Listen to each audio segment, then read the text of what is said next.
Today we're going to build a bread box. Nicole has been asking me for a bread box for a very long time, and I finally had a chance to build one. And of course I had to complicate things, but I really like it. It came out nice. So I have very figured walnut here, and you can see on the sides we've got some through mortise and tenon joints that look pretty cool.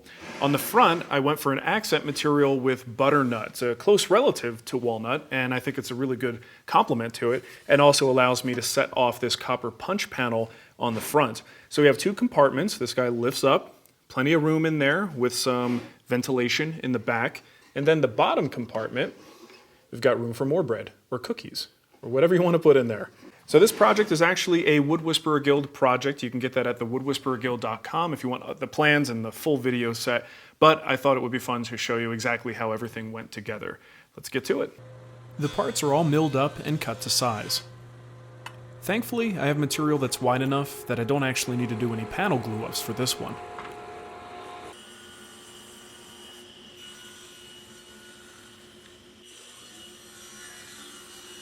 To make the through mortises in the sides, I'll make a template out of MDF. It's really just a grid work where the holes are created by using strips of a specific length and width, then gluing the whole thing together with spacers between the strips to establish the mortise lengths. The jig is placed on top of the sides, and the mortises are cut using a sharp bit and a guide bushing.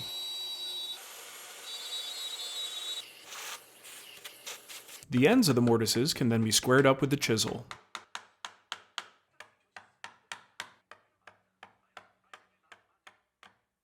Now we'll cut the tenons in the shelves. I'll start by making one long tenon across the width. Once that fits, I can notch out the areas between the tenons.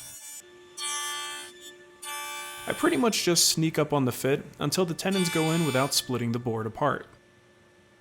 I'll admit this is a bit tricky, but it's also tricky to rock a rhyme, but that never stopped Run DMC.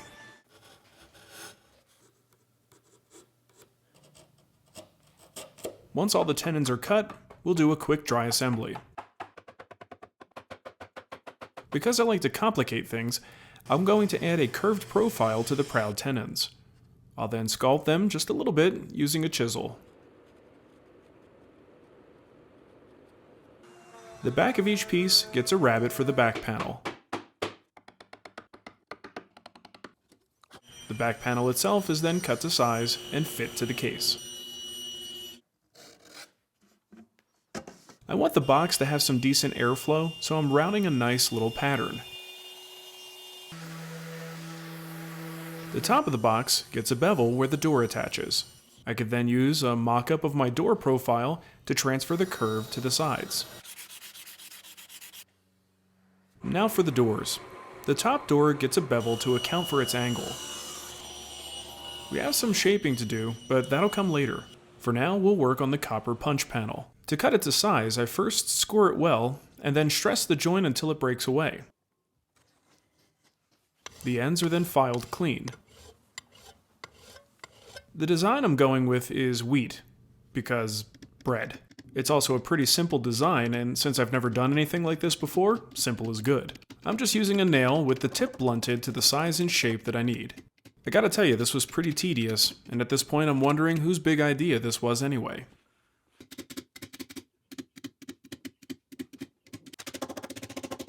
With a little bit of Sharpie in the dents, the design really pops. Now I'll scribe around the copper in order to do the inlay.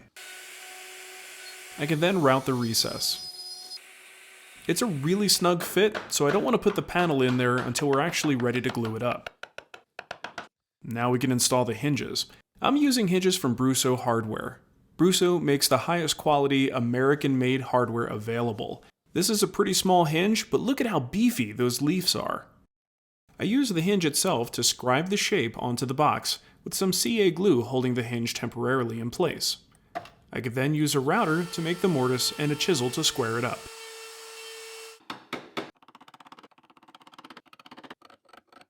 Now I can pre-drill for screws. Because the brass screws are really fragile, Brusso includes a steel screw with their hinges that allows you to first cut the threads, which really helps decrease the chances of stripping the brass screws. Once the case is mortised, I can transfer the hinge locations to the door.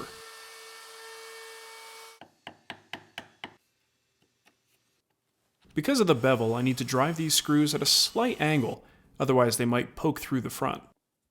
The bottom door is a little easier, but the hinge mortising process is pretty much the same. When you put this much effort into your work, you should use hardware that matches that quality. Brusso has been my go-to for years, and I think you're really going to enjoy their stuff, so be sure to check them out. To shape the door, I'll trace the curve onto the ends and then use my jack plane to remove the stock. The curve is subtle, and this butternut is very easy to plane, so it doesn't take too long.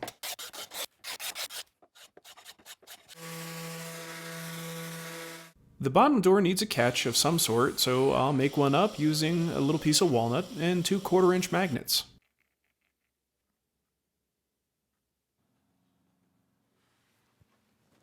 And finally the pulls. Purely for the sake of overkill, the doors are first mortised. The pulls themselves will get a cove on each face, along with a little tenon.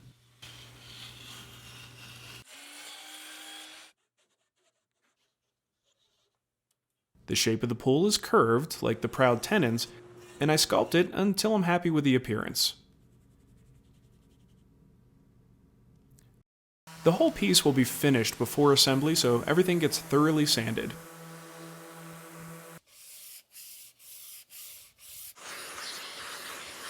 The finish will be a hard wax oil. 2 coats are wiped on and aggressively wiped off. Now I can glue in the handles and the copper panel.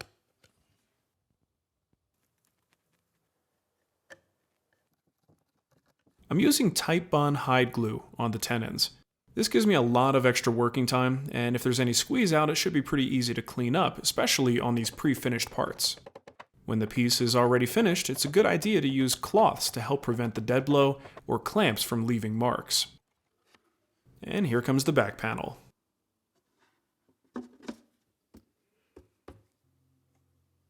Now for the final installation of the Brusso hinges.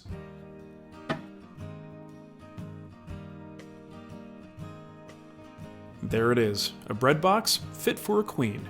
Queen Nicole, to be exact. All that's missing is some bread. Remember, head to thewoodwhispererguild.com if you want the full set of plans and videos for this project. Toodles!